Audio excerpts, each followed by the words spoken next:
Good afternoon and welcome to Hebrew at the Center's Skira webinar. I'm Rabbi Andrew Ergis, CEO of Hebrew at the Center, the organization dedicated to revolutionizing the teaching and learning of Hebrew. We work in many different settings, in day schools, in camps, in public schools, in charter schools, and in any other place where people are interested in seeing changes to the positive in behaviors, attitudes, and student outcomes around Hebrew language education.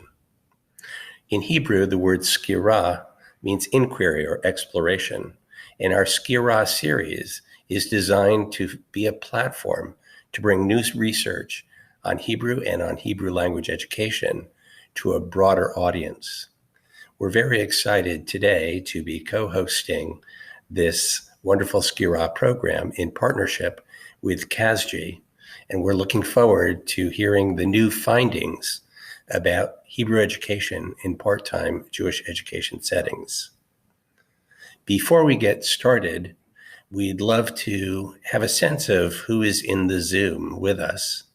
And so I'm going to put up a quick poll so that everyone can let us know what sort of perspective they represent as they come to this question of Hebrew in part-time Jewish settings.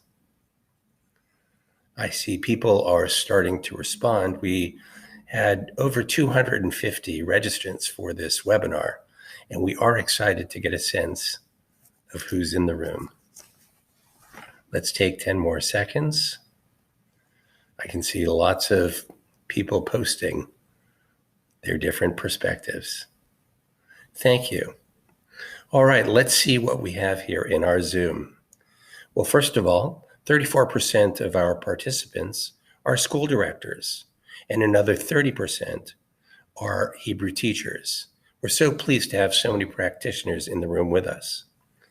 8% indicated that they're researchers, and another 7% indicated that they are clergy. We have 7% funders, 6% lay leaders, and 2% are undergraduate or graduate students, with a full 15% of you indicating that you represent a different position within the educational landscape. Now that we have a sense of who's here, let's get started. So once again, a shout out to clergy. Thank you for all joining us, and let's see what we can learn about Hebrew language education in a part-time Jewish setting. Well, we'd like to thank everybody for joining us this morning, afternoon, or night, wherever you happen to be. We just wanted to also thank CASG and Hebrew at the Center for facilitating this webinar for us. As I think you all know, hopefully by now, the title of our study is Let's Stop Calling It Hebrew School, Rationales, Goals, and Practices of Hebrew Education in Part-Time Jewish Schools. And I'll just here read a little sort of the abstract of our study. Although the official name of a part-time Jewish education program might be religious school, limud, or the like, some persist in calling it Hebrew school. This leads to an expectation that students will graduate with speaking ability in Hebrew, and a perception, therefore, that the schools are failing in their primary task. So our study investigated the what, the how, and the why of Hebrew education in these settings. To give you an overview of what we plan to discuss in the webinar, we'll give us a little bit of background about Hebrew in the US. We'll talk about the methods of our study, the what, how, and why of Hebrew education. And then we'll get into some depth around satisfaction and goals of different stakeholders, the helping and hindering factors as perceived by the stakeholders within Jewish education settings. And we'll end the presentation with a set of recommendations for Hebrew education, and then we'll have ample time for Q&A and discussion. So to provide some background about Hebrew in the US and Hebrew education, when Hebrew was revernacularized in Israel and the presence of Israelis in the US, these two components have led to changes in how Jews understand Hebrew and the goals of Hebrew education more broadly. Historically, part-time Jewish schools had more contact hours and were able to focus more expressly on Hebrew efficiency. For example, the Benderly boys' Ivrit Beivrit. And then, of course, the bar and bat mitzvah became an important organizing principle in American synagogues and their schools. So our study was focused on a primary research question of how Hebrew is taught and perceived at American Jewish part-time schools. And the sub-foci for our study were the rationales and goals, the types of Hebrew that were taught, and the skills that were the focus, what teaching methods and curricular materials do educators use, and what are the different stakeholders' perceptions of success within their settings. Ours was a mixed method study that was done before COVID-19, and our data collection was in fall 2018, focused on 20 expert interviews and a survey of 519 school directors. In spring 2019, we did the subsample of 8 schools that represented diversity in denomination, region, size, and approach, including surveys of stakeholders, the students, parents, teachers, and clergy, and augmented by classroom observations in those schools and 4 additional schools. The data analysis was focused on both quantitative and qualitative data. So as you can see, we did our best to integrate a number of different school settings in different states for the observations and the constituent surveys across the country. So to give some background about how Hebrew language education can be approached and how language education more broadly can be approached, you can focus on the one hand on communication. So the 4 skills many times we talk about as speaking, listening, writing, and reading. And you can also focus on ritual participation, so decoding and recitation. These, generally speaking, map onto the communication focus, onto modern Hebrew, and the ritual participation maps on, in broad strokes, to textual Hebrew. So a couple of frameworks that would be useful for your understanding our study more broadly is first metalinguistic community, which is a framework focused on building communities in the Hebrew school setting that are focused on beliefs, connection, relationship, valuing of the language, and knowledge of the language. In some cases, students may not fully be proficient in the language, but they do know about the language and they have a relationship and value the language. This framing focuses on what is happening in these settings as opposed to a more deficit view of talking about what is not happening. In addition, ethno-linguistic infusion is a set of practices in which students are exposed to linguistic elements of the language. The metaphor of infusion, if you think about a drink of water that would be infused with strawberries or some other fruit, that you get the taste of the language even if you don't have the full flavor. So this includes vocabulary, songs, and signs, and we'll talk in more detail about what this looks like in different settings. So if we then look at the traditional approaches to heritage language education, whether that be immigrant, indigenous, diaspora, minority languages, in terms of communication and ritual participation, we can add to these components both metalinguistic community and ethno-linguistic infusion, both of which focus on relationships among the individual, the language, and the group.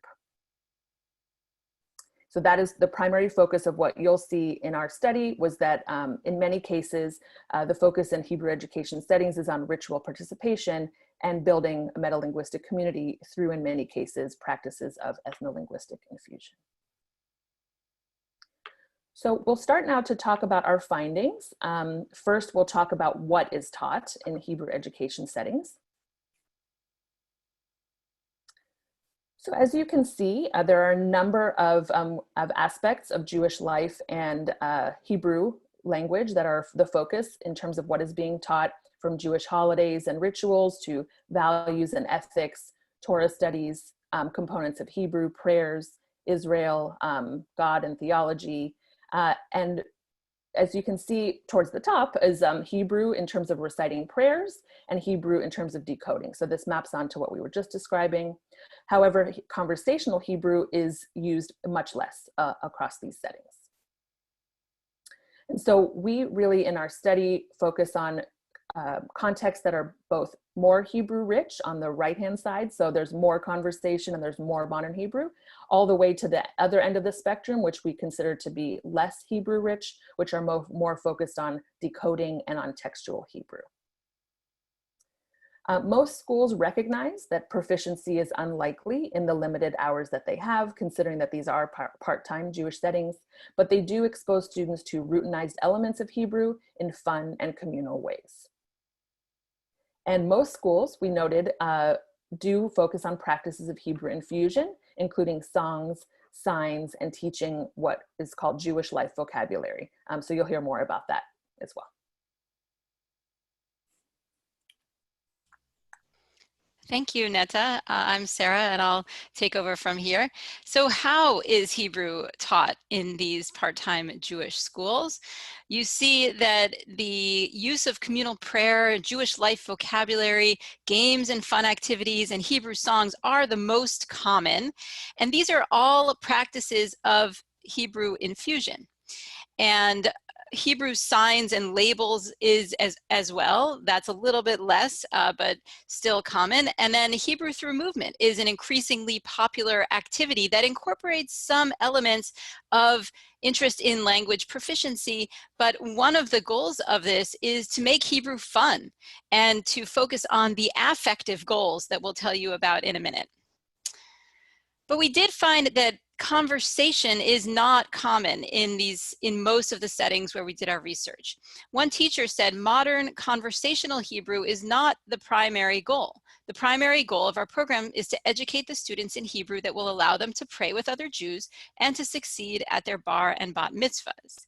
And indeed, bar and bat mitzvah is really a prime motivator for many families to participate in Jewish education.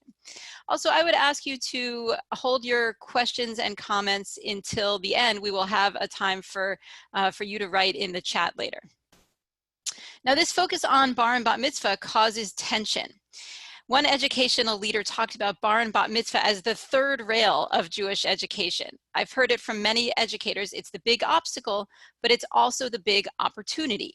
Why is it a big opportunity? Because it's what brings people in the first place and is a motivator for them to not only participate, but to actually do the work to learn the language for ritual participation. So we were really interested in this question of rationales for Hebrew education. And we asked, to what extent is bar or bat mitzvah a motivator for you to study or for your school to teach Hebrew? And one thing we found was that the school directors value Hebrew for reasons other than bar and bat mitzvah more than for bar and bat mitzvah. And that is also true with clergy.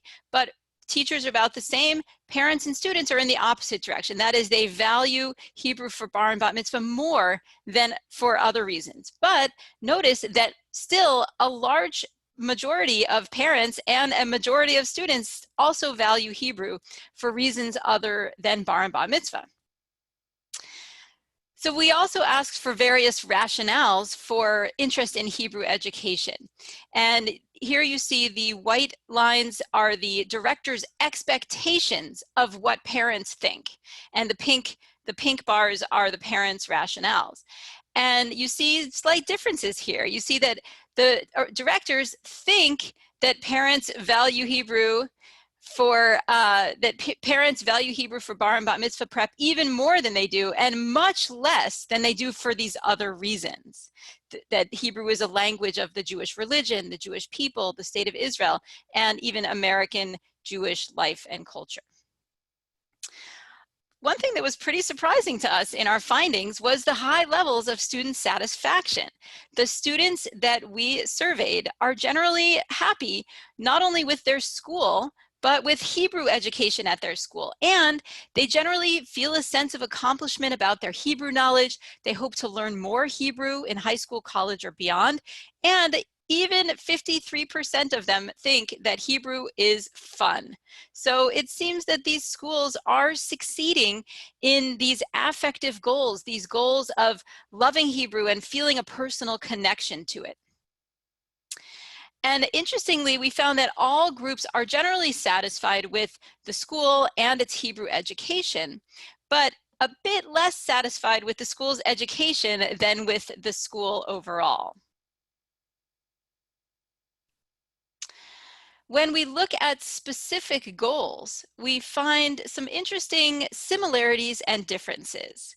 So this is a kind of a complicated image, but the colors correspond to the different groups, and then each group of recitation, decoding, comprehension, etc. These are goals within those categories.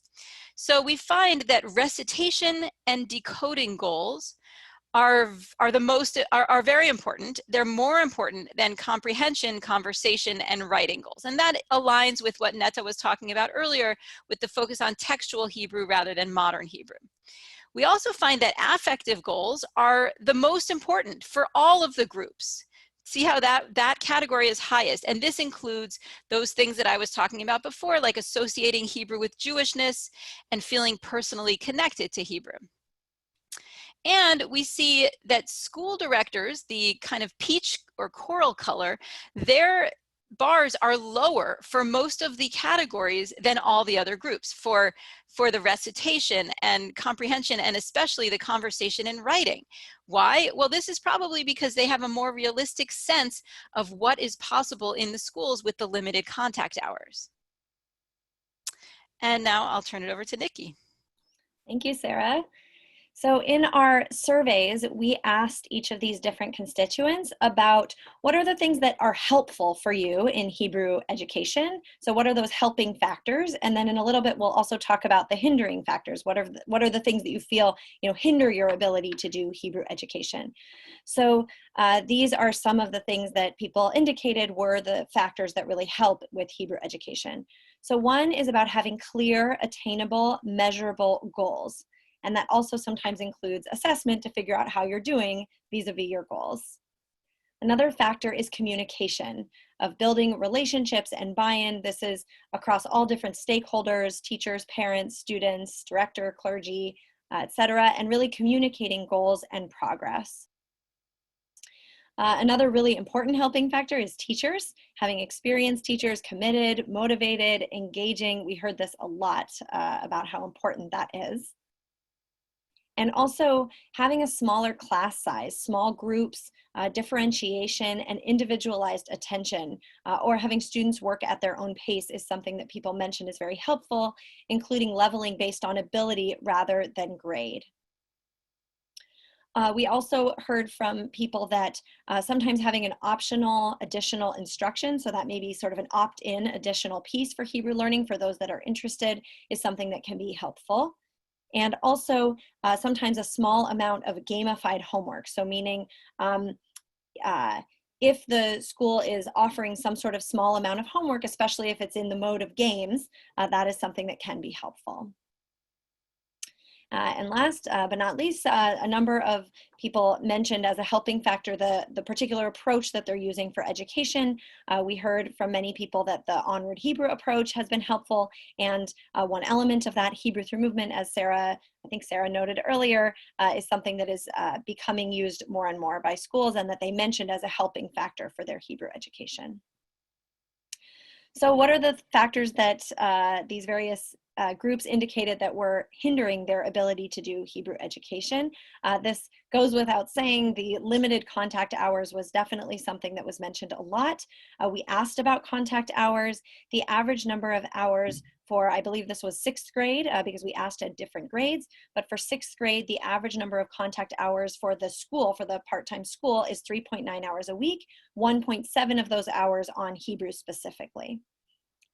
Also, students and parents competing priorities, and their lives are overscheduled, and the poor motivation is sometimes a hindering factor as well.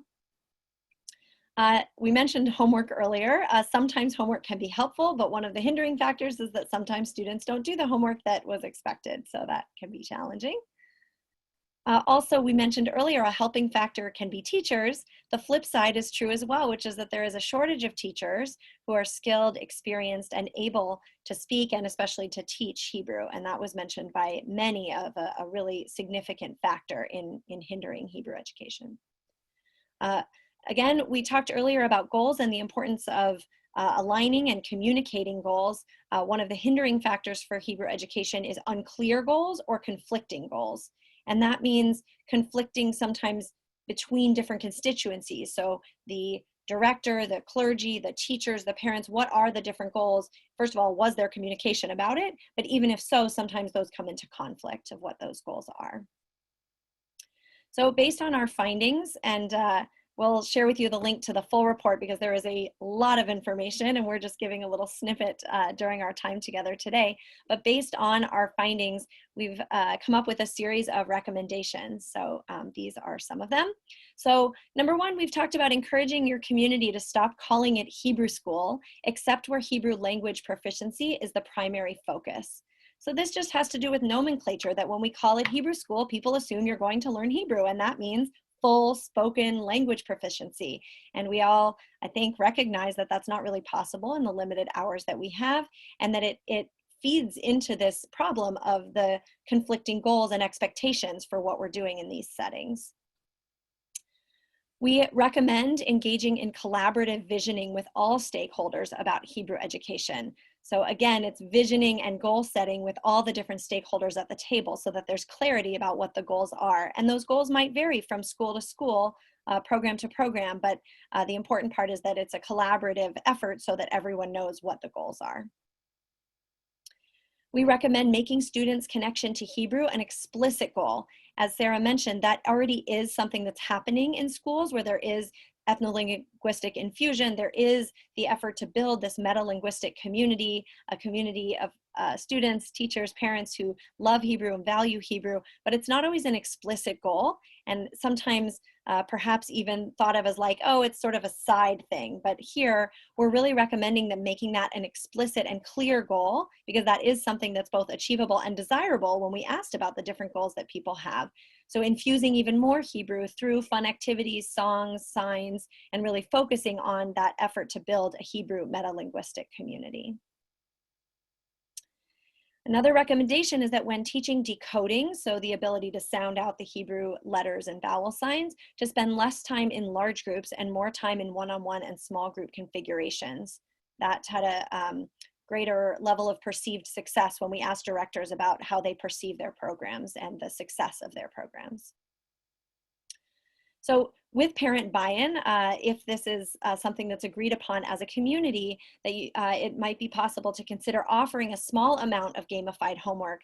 Again, the limited hours is a challenge that was mentioned often. And so how do we think in creative ways about extending the hours? And of course, one way to do that is to extend the learning to home. But when it's done in a small amount and with a game kind of model in a gamified way, that's something that could be beneficial.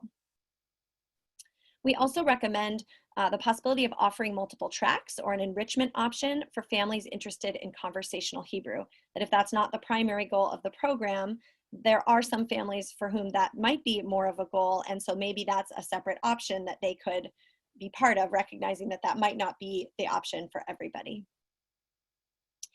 Those initial 6 recommendations were really focused on the schools themselves. We also have a recommendation for the field, which is really more about infrastructure, that we recommend nationwide and regional educational infrastructure should offer more funded online training for teachers, information sharing, and consulting and training for school directors. We do know some of this exists, but interestingly, a lot of the directors didn't seem to know that it exists. And our sense from this study is that more of it is needed, that all of it felt like there is a great desire amongst school directors to learn more, and a lot more is needed also for training teachers. And so the more that can be provided regionally and nationally would be very helpful. So we really want to express our gratitude to CASTG for the funding to do this project. It's been about a 2-year project, and we're really grateful for the support for doing it. And we appreciate Hebrew at the Center for having us today. And we worked with a number of different assistants, research assistants, editorial assistants, some of whom are on this call, so we really appreciate your help. We also worked with graphic designers for the infographic that was created for sharing some of the results, and also the report itself. There is the report is, there's a website that we will share with you to be able to read the full report, and we also published recently an article in eJewish Philanthropy that you can read. So we tried to keep this piece relatively short, just sort of some highlights. We have a lot of time now for questions and discussion, and we know there already, I think, are a couple of questions. So we will shift into kind of Q&A and discussion mode. We know there's a lot of expertise and interest on this call. So, so the floor is open for questions. We are in a Zoom format where I believe you cannot speak live. So we'll take your questions and comments in the chat or in the Q&A box. So I'm going to turn it over to Netta, I think. Sure. Yeah. So, so there are some great questions coming in already. So there are some questions, and I don't know, maybe Sarah, if you'd like to take these questions around our methods. So the sample, whether it's representative, whether we looked at gender as a variable, what age were the children, were the differences we found statistically significant, sample recruitment, and then there are other questions around the name Hebrew School, which we'll save. But I don't know, Sarah, if you might want to take that one, that set of questions. Sure. We don't know how representative our sample is because there is no census of part-time Jewish schools. So we sent out the request to participate in our study to lists of school directors that were parts of various networks, conservative, reform, reconstructionist schools. And then we also got lists from various BJEs from cities around the country and regions. And we also advertised the survey on various groups like JEDLab on Facebook and a Chabad educators group on Facebook. And so we don't actually know exactly how many schools are out there because we did get responses from some schools that weren't part of the initial invitation list. So we don't know how representative it is, but we do know that we looked at some diversity factors in terms of the regions that the schools are located in and whether they are part of a synagogue or not. The vast majority are part of a synagogue, which I think is reflective of what we understand as being the population.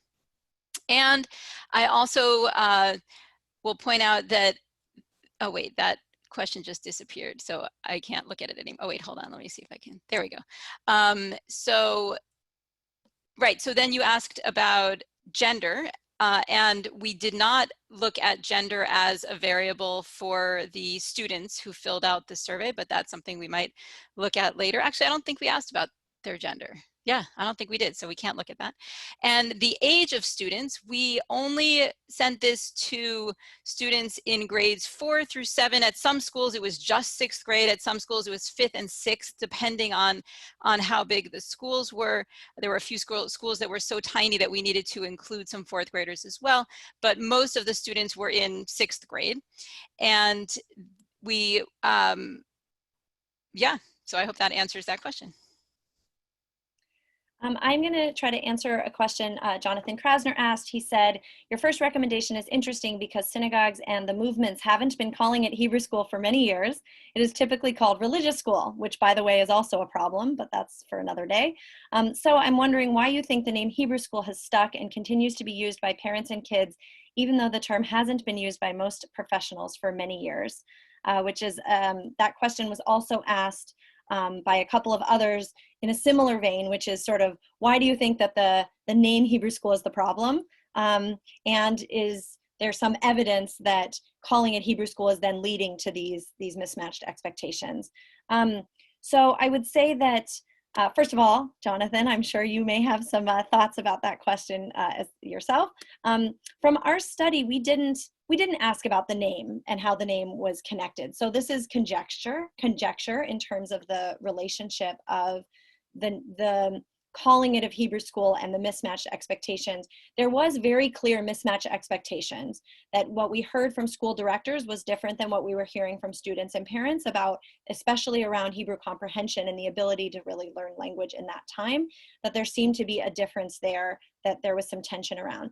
So why do people keep calling it Hebrew school? My guess, just as a school director, is that for many parents, the driving factor to sign up is still bar and bat mitzvah, which we saw they value that more than some of the other reasons for learning Hebrew. And when they think about bar and bat mitzvah training, the role of Hebrew learning is pretty significant. That even though there's going to be a Devar Torah and there's other aspects of becoming bar and bat mitzvah, the part about learning Hebrew feels primary. And that even though that is around decoding and prayer recitation, it's still Hebrew learning. So my sense is that people still call it Hebrew school because they're sending their kids to this schooling type of program to learn some Hebrew. That's my guess, is it kind of makes sense. It's educational and it's learning Hebrew. And I guess I don't want to get too caught up on the name. I don't think calling it Hebrew school is the end of the world. But we gave our project that title because it kind of summed up the tension of expectation and what's actually happening. And what's actually happening is largely very successful in terms of meeting the goals that directors have and that communities have for recitation and communal participation and building a community of people who really value and love Hebrew. And there's a lot of positive things going on, but the discourse around these schools is still often a discourse of failure.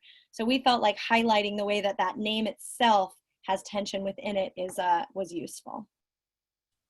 And someone asked if the students are pre or post B'nai Mitzvah. They're all pre-B'nai Mitzvah.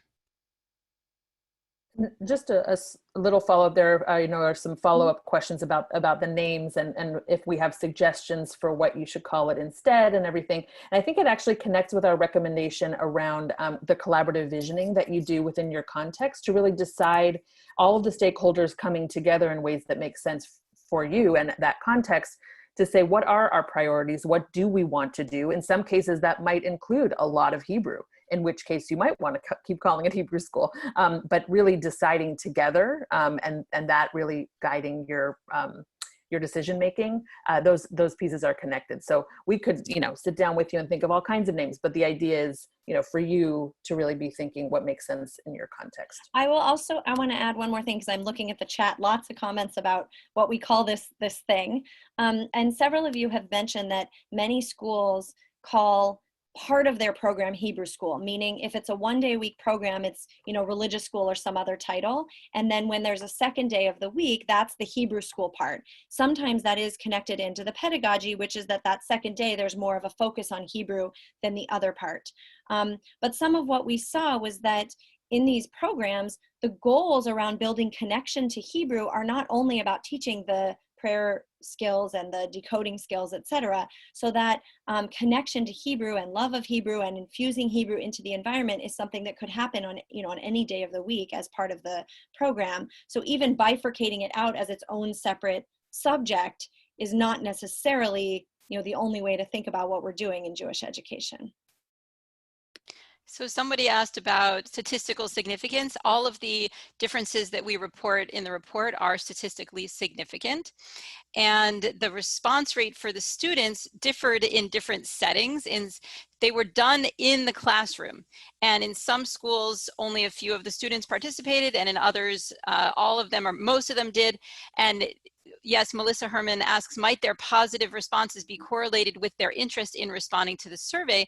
That is certainly possible, but we did get some students who hated Hebrew education and who mentioned that in their survey, or who said, I'm just here for the bar mitzvah. As soon as I'm done, that's it. I have no interest in Hebrew other than that. But you're right that the rates could be influenced by that. It is not because we gave them the option of participating or not, it is not it's not all of the students who participated in these settings. And somebody else asked about whether we looked at the correlations between teacher preparation. This is Elisa Shapiro-Rosenberg, between teacher preparation and Hebrew outcomes. And no, we did not look at that, but that is something that could be looked at in the future.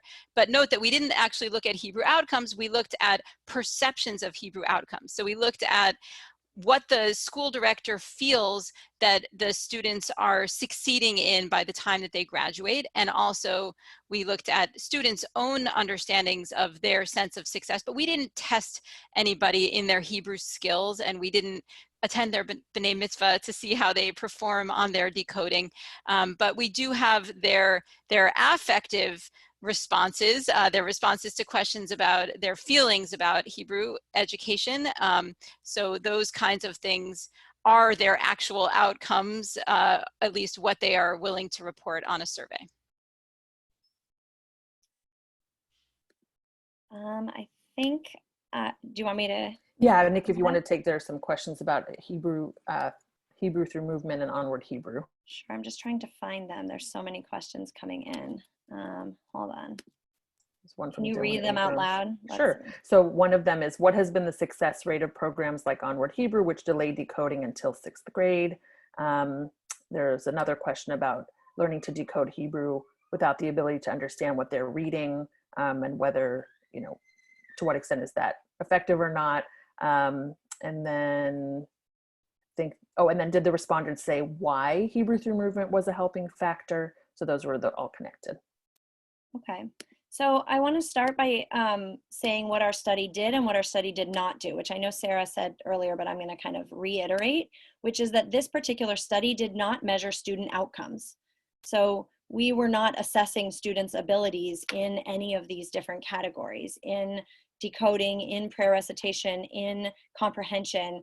These were we did some observations, so there was a little bit from that kind of qualitative data, but a lot of this came from the responses that we heard directly from directors, 500 plus directors of schools, and their perceptions of success. So whether the students are or are not successful, we can't say other than what was reported by the directors. So in terms of the questions around Onward Hebrew and Hebrew through movement, some of you know I've been involved with Onward Hebrew and have given presentations on that. So in some elements, I feel like that's sort of a presentation for another day about Onward Hebrew and its philosophy and why I believe strongly that it works so well. I will say in my synagogue, we've been using that type of approach to Hebrew for about 8 years, and it's going very, very well, and our students are very successful in achieving the goals that we set out. The question around decoding without comprehension, which I think was one of the questions, I would say this is how Hebrew has been taught in many of these part-time Jewish education programs for a very, very long time. So, not forever, but certainly in the last generation or two. This gets at the limited contact hours. We only have so much time. It's not possible in that amount of time to really teach language in a full way in terms of language proficiency. We can't teach language proficiency. And so, but there is the goal of students being able to sound out and pronounce the Hebrew, particularly as it relates to ritual participation like prayer. That raises questions of, why does it matter if you can sound out the words? What if you know them by heart? Can you sing along with the prayers? The truth is most new decoders cannot decode fast enough to participate in prayer anyway. So then there's a question about the oral input as well, or the auditory input as well as the visual input. But at the end of the day, the goal in most of these programs, as articulated by the directors, is about ritual participation and the ability to read or chant Torah at their bar bat mitzvah, to be able to participate in prayers.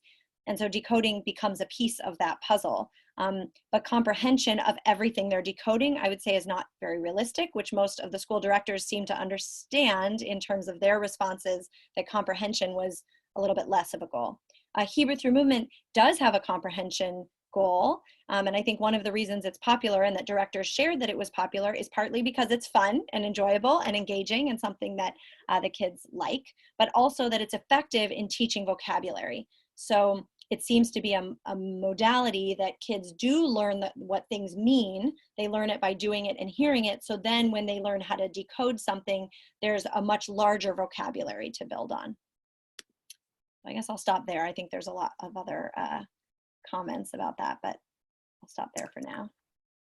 So there are a number of questions just about kind of the difference in perspectives between families and students and the different stakeholders, and any suggestions or recommendations that we might have for how to kind of broach those topics or have those discussions. So if either of you want to share, and I'll see if I can chime in about kind of the practicalities of making sense of the differences in perspective. Making sense of it, or trying to get people on the same page? Both, I think, is sort of the theme. Like I want to, like Leslie Milrod wrote, I'd like to invite the parents into a discussion. Any suggestions on how to open a conversation, specific questions, or an outline for what to talk about? Or Lynn Lieberman asked, has any community used the study to explore or discuss their philosophy approach activities? So those kinds of questions about what can you share with families about building building these Yes, I communities. should probably take that. So to answer the second question, I doubt anyone has used this study yet because it was just published a few days ago. So unless they're working really fast. We've been working on this study for about 2 years, but we just published it last week. So well, I'll just chime in there, and I'll yeah. say that even participating in the study led some school directors to go through a process of visioning. One school director said that she was going to take all of the questions in the survey and about rationales and goals for Hebrew education and pose them to the various constituents. So it is possible that even just taking the survey led to some changes in some schools.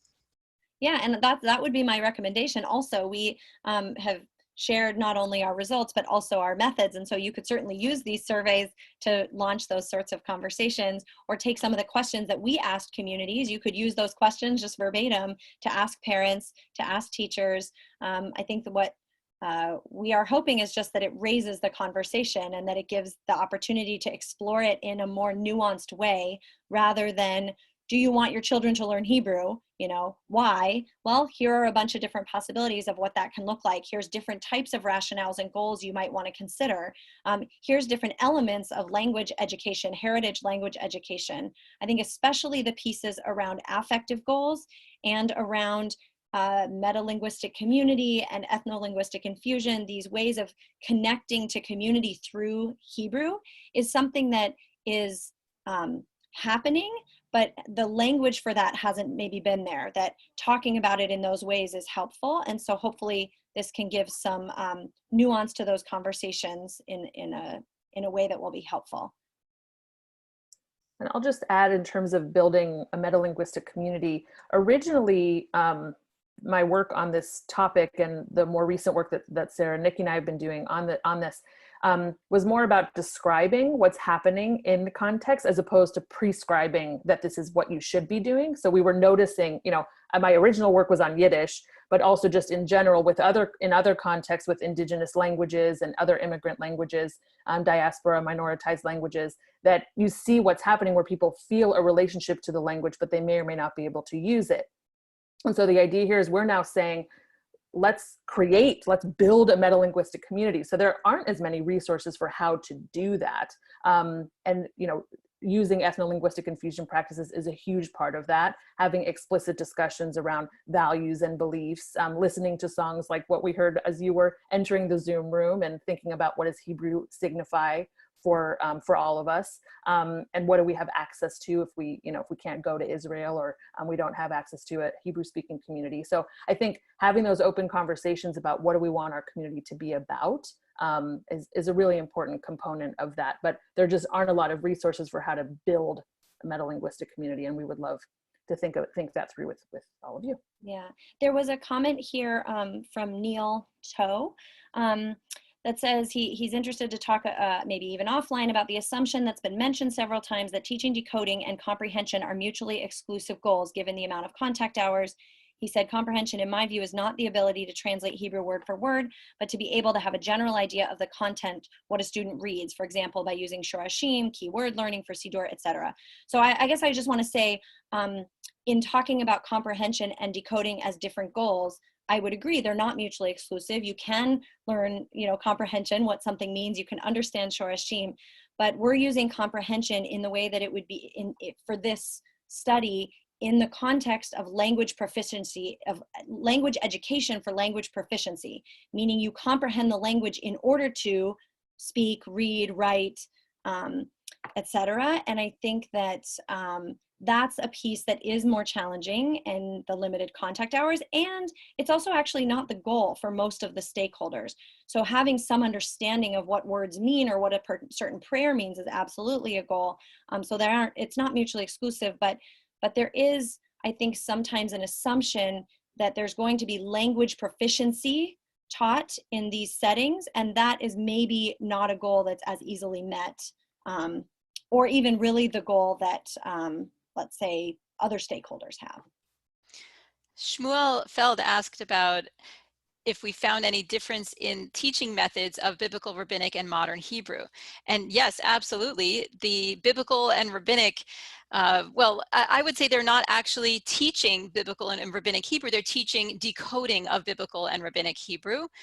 There is a little conversation about teaching the meanings of some of these words and more generally the themes of specific prayers.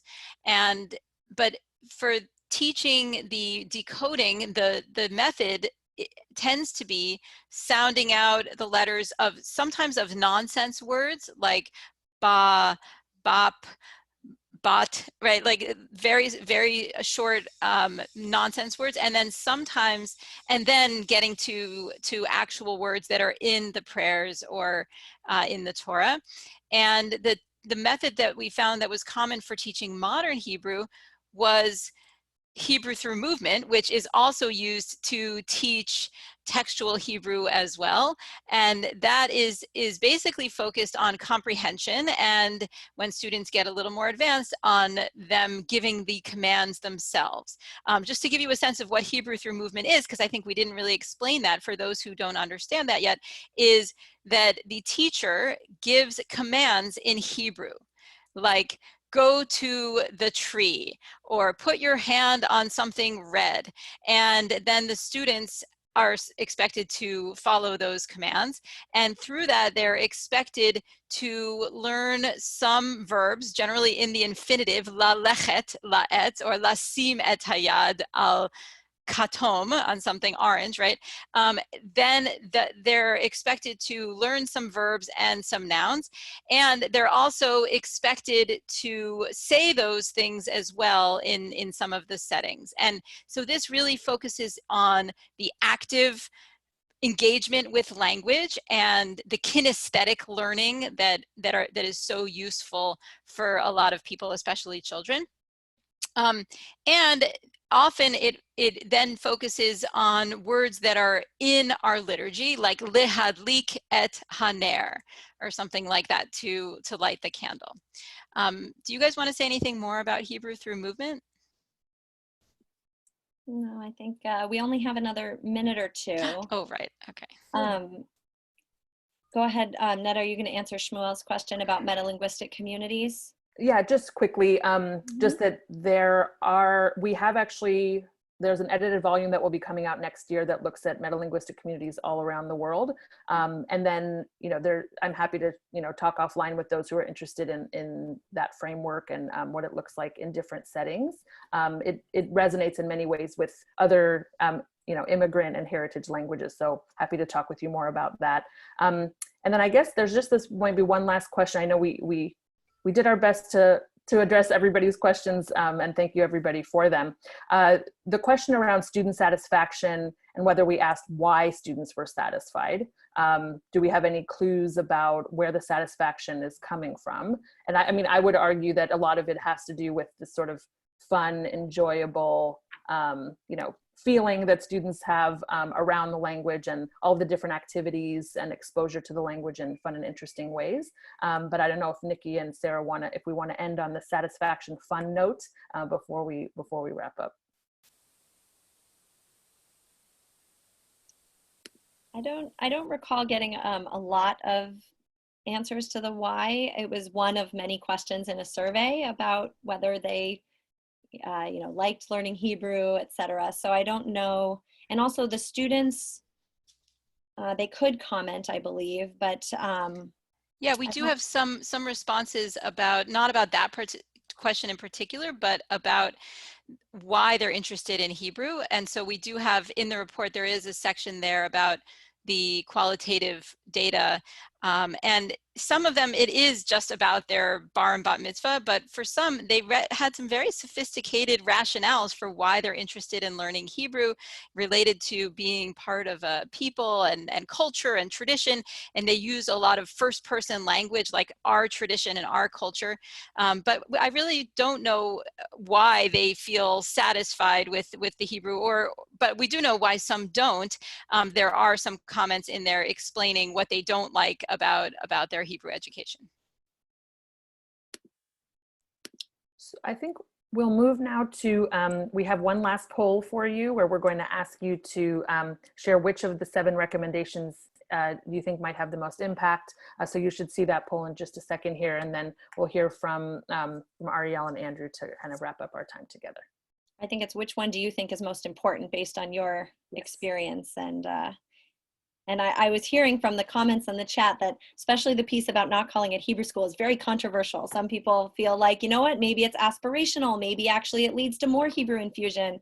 So it's certainly not, if that were the only takeaway from our report, then I feel like we will have missed the boat. That I'm hoping that this research really gets at more of the what is happening and the various possibilities for what the goals and rationales can be for Hebrew education, and helping to get a broader sense of what's happening in the field.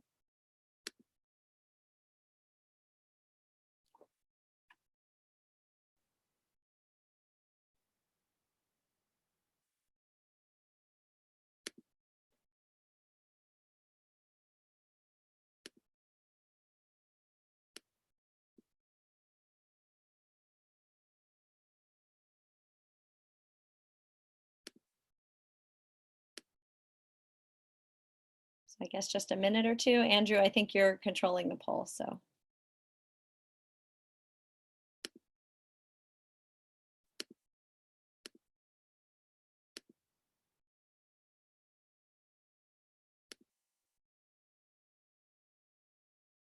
All right, I guess there's 10 more seconds.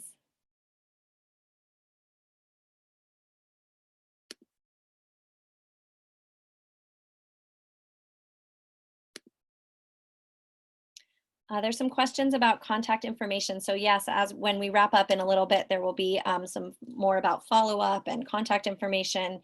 And I believe that our slides will be available to people as well.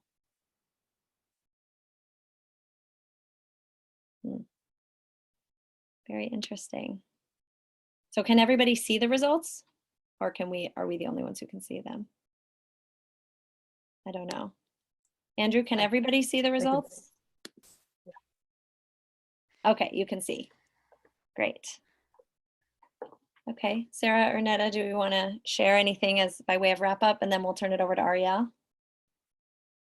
Well, I think it's interesting that there is great interest in the national educational infrastructure, and I think that is something that wouldn't be too hard to do. There are these organizations that already exist for the reform, conservative, reconstructionist movements that could collaborate on something great, perhaps with some involvement from funders.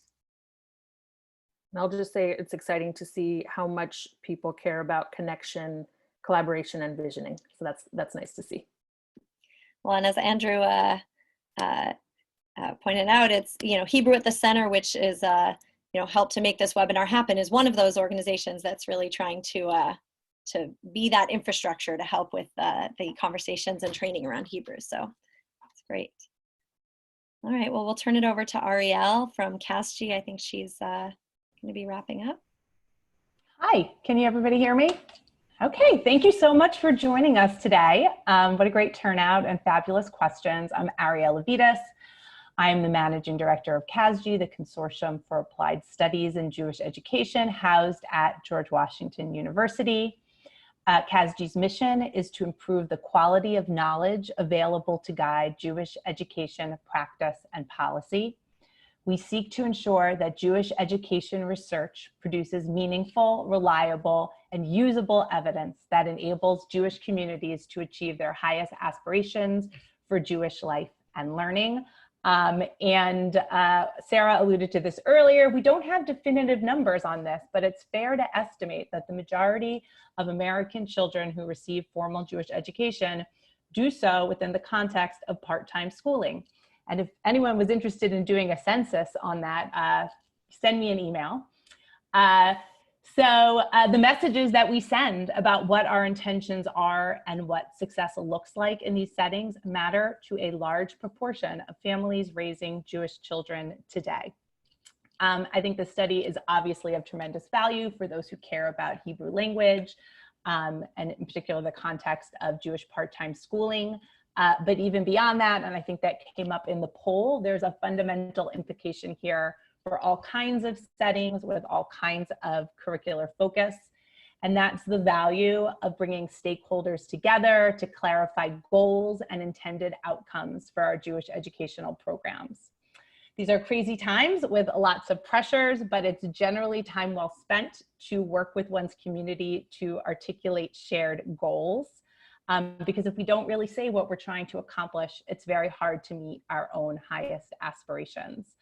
I think of the Hebrew word for compass, mitzafon, and also relatedly the word for North Star, kochavet tzafon, and the word tzafon itself also connotes hiddenness.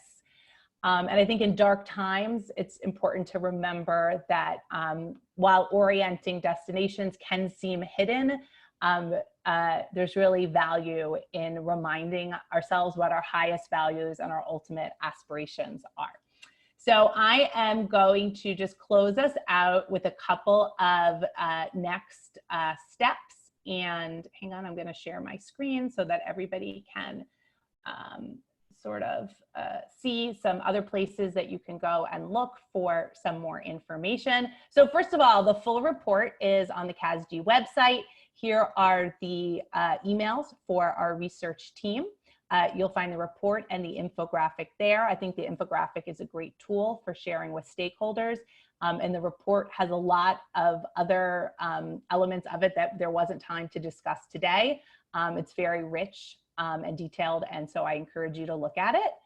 I want to say a special thank you to our friends at Hebrew at the Center, in particular Andrew Ergis and Arnie Winchell, for their partnership in today's program. And if you liked what you saw today, I want to invite you to the next Skira event, which is scheduled for Thursday, August 27th at 1:30 Eastern Time. We'll be looking at language, Hebrew in the context of Jewish summer camps. And if you're interested in more research, if you're hungry for more, you can catch some of these newly released reports on our website at CASG. Finally, I want to give a little plug for the CASG Educator the Census. We are looking to get a count of how many Jewish educators there are in the workforce today in the USA. So if you are a Jewish educational leader, you should have received an invitation to participate. If you haven't received an invitation, you can email us at casgcensus@gwu.edu, and we'll make sure that you get access to the survey because we want to make sure that every Jewish educator in the US counts. And just thank you again to our research team for this phenomenal report, and to the funders, the Avichai Foundation and the Jim Joseph Foundation, who support the CASG Small Grants research program that this was a part of. So that's the end of our formal presentation today. Thank you so much for joining us, and please be in touch with questions and comments. We look forward to continuing the conversation.